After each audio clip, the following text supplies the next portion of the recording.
जैसे लकीली मुझे एक बहुत अच्छा मौके मिले थे कि to assist directors like Sanjay Leela Bhansali. अच्छा, आपने सबको भी assist किया? सावरिया पे पूरी फिल्म मैंने करी है एज एन असिस्टेंट डायरेक्टर। सो वो जो फिल्म स्कूल था मेरे लिए ऑन सेट, वो मुझे लगता है कि वो किसी भी एक्टिंग स्कूल से कोई डिप्लोमा कोर्स करने से बेटर था मेरे लिए। Correct. क्योंकि मैं हैंड्स ऑन चीज़ देख रहा था कि अच्छा किस तरीके से परफॉर्मेंसेस निकाले जा रही हैं, और you know how Ranbir was preparing for it and how Sonam was, मैं literally sir was very sweet कि मुझे वो उनकी जगह पे खड़ा करते थे और रिहर्सल्स मेरे से करवाते थे।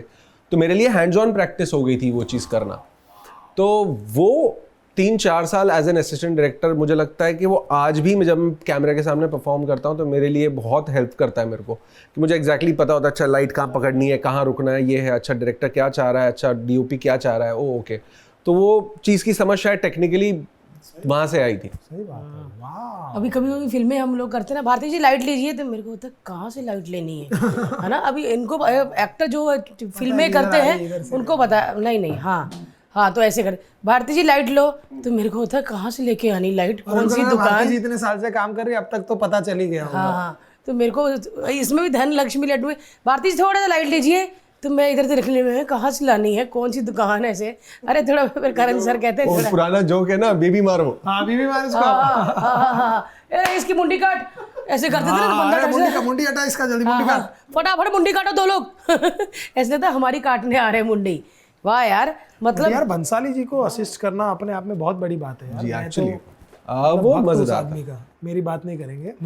वक्त वो मैंने एक दिन किया था, मैं 1-2 बार बोल चुका हूँ, फिर वो किसी ने न्यूज़ बना के डाल दी कि भारती के पति को निकाल दिया था। ऐसा सब कुछ भी डाल देते हैं लोग, इसलिए मेरे को बोलना ही नहीं अभी। आप बताओ अपना। उसको निकाला नहीं गया था, वो खुद छोड़ के आया था। हाँ, समझे, अभी कोई और छापेगा, धक्के मार के निकाला था, फिर वो क्योंकि बंसाली साहब किसी और को डांट रहे थे, इसको लगा अगला नंबर मेरा है। मुझे नहीं डांटा, नहीं किसी को नहीं डांटा, तो मुझे ही था, बट किसी ने डांटा था। बट आई थिंक उनकी डांट सबको पड़ती है। आई थिंक थोड़ी बहुत हमें भी पड़ी थी। हम तो छोटे, मतलब इन द सेंस उनके सामने उनके बच्चों की तरह थे कि हमें सीख रहे थे हम स्कूल में।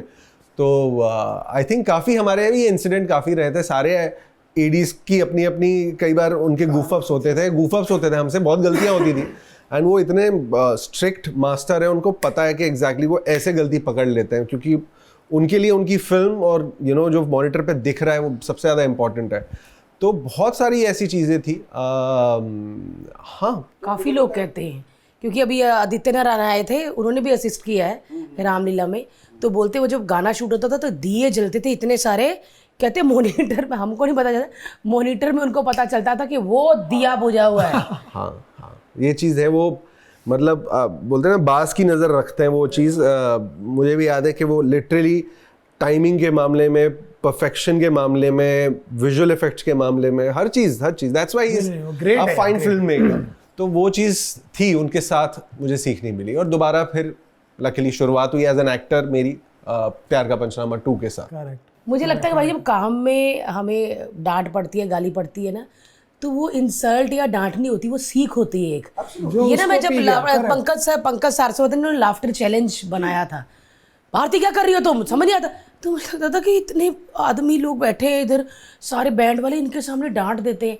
बाद में ना आज वो चीज़ें मुझे काम आती हैं जब मैं स्टैंड अप करती हूँ या कहीं होस्टिंग करती हूँ, कि भाई ये बंदा तो सही बोल रहा था। उस वक्त हमें लगता है कि एक मेरी बेइज्जती हो गई भाई।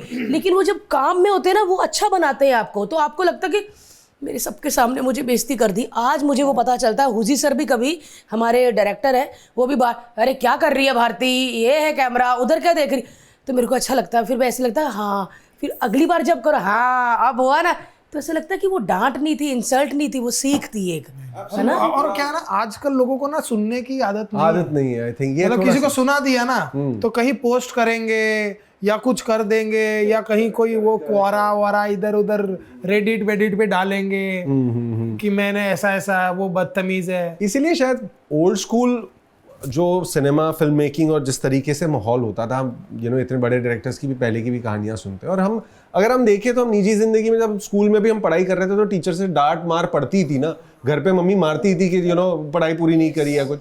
तो और क्या होता है कि छड़ी की मार कभी कभी याद रहती है और आप वो लेसन भूलते नहीं हो। तो लगता अच्छा है, कभी कभी डांट भी अच्छी होती है क्योंकि आप सीखते ही हो, जैसा आपने कहा। नहीं बहुत खाया करो आप लोग।